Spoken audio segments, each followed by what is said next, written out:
figure out some things. So when they were doing that, I was like, man, I haven't taught that in a while. So it's from knee on belly. It's what I call it's my cross collar, choke from knee on belly, cross collar choke series, right? That I do there, and it's got a lot of like, if the guy does this, that, I do this, So I'll show you guys that today, and I think you'll like it. It goes from old school to learning from other great black belts in the game. Some of the I was very fortunate being at Helson's because I got to train with the best in the world. Like, it was rough, man, but it was so good because I got to learn some really great technique from these guys. Fredson came out, stayed with us. Salo would come do seminars. Henzo would do seminars. Mario Sperry came out, did seminars for us. It was just like one good, great guy after another. Then we go to Ohio and we get more knowledge from these guys, So I was very fortunate. And this was one of the first chokes that Helson showed me a long time ago. And then, it became a choke that I was always hitting in competition. I would say that there are 4 techniques that I've hit a lot in training over the last 20-something years. Is arm bar, and of course, triangle from the close guard has been something that I'm consistently hitting. The Hickson choke, or some people, I always call it was taught to me Hickson choke, but like people call it the bread cutter choke. That was a really good one for me.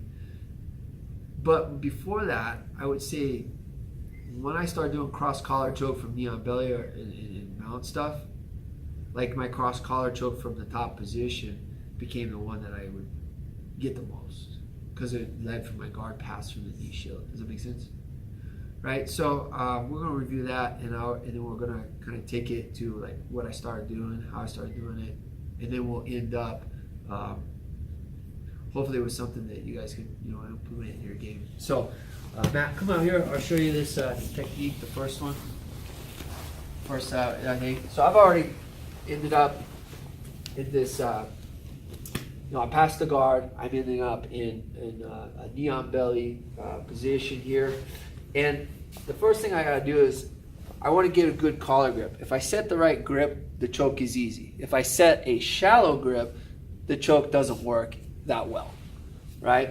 And what I like to do is I just like to yank the gi and punch in. If I have a guy who's putting his head on the ground, I don't get quite deep enough, right? I'm just like, I'll adjust it there. Because some guys, especially here, we teach this, when you're on the bottom, keep your head on the ground, so it's hard to get that deep grip. But now I have a deep grip, yes? Yeah. Okay, so one thing I would do, another thing that I look at is I don't want my hand like this because people can swim through, and this is a thing that does happen to me even with this, but one thing I can do here, see this grip? See? I just punch in, work here, right? So I like this when I need to block that arm. I just kind of grab the gi, punch it into the armpit, and now it's like pretty hard to go, right? Yeah, it's not going anywhere. And look, I start to do this. Bring up on your side, I grab the gi, I drop both knees to the ground, I pull you on your side here, and now I don't want your back to get to the mat, but my hands are occupied.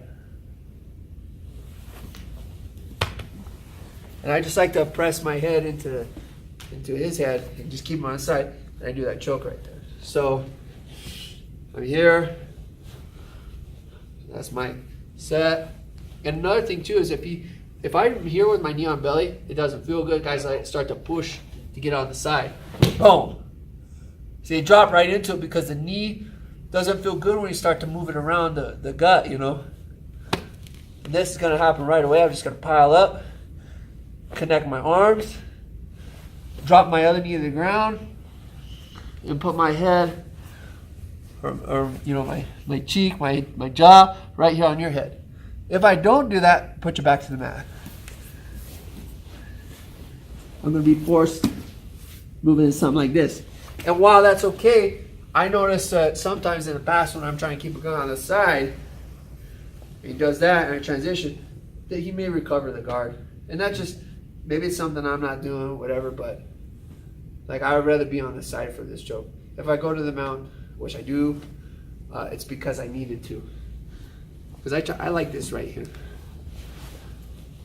I like this right here. And another thing I can describe here, bring them in. I connect here. Now, when I put my head down, how does it feel to put your back to the mat? It's not happening. And then there's the choke. Because if I don't address it with the head, this is just put your back on the ground. You see, it's a lot harder when I'm supporting the head. So when I put my,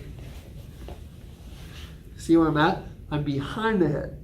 Put your head on the ground. Okay, so I like to block the head like that, and also press it down so it puts more pressure on the neck. What you think? Good? Good, yeah. All right, so let's try this. We're gonna get with the grip. We're gonna adjust that grip. First step, get you're on your knee and belly. Get your good grip. That's the big thing. Set that good grip right away. This will help you block them so they don't get underneath. I don't always do this. I just do it when I need. Sometimes I just do this. Because now I'm grabbing and I'm here. When I connect this, pull them to the side, connect your forearms, head down, squeeze. Most common error, people try to do this. Not as much pressure, huh? Nope. Right, but when I go here, the head helps me do the work, okay? All right, let's do it. 3, 2, 1.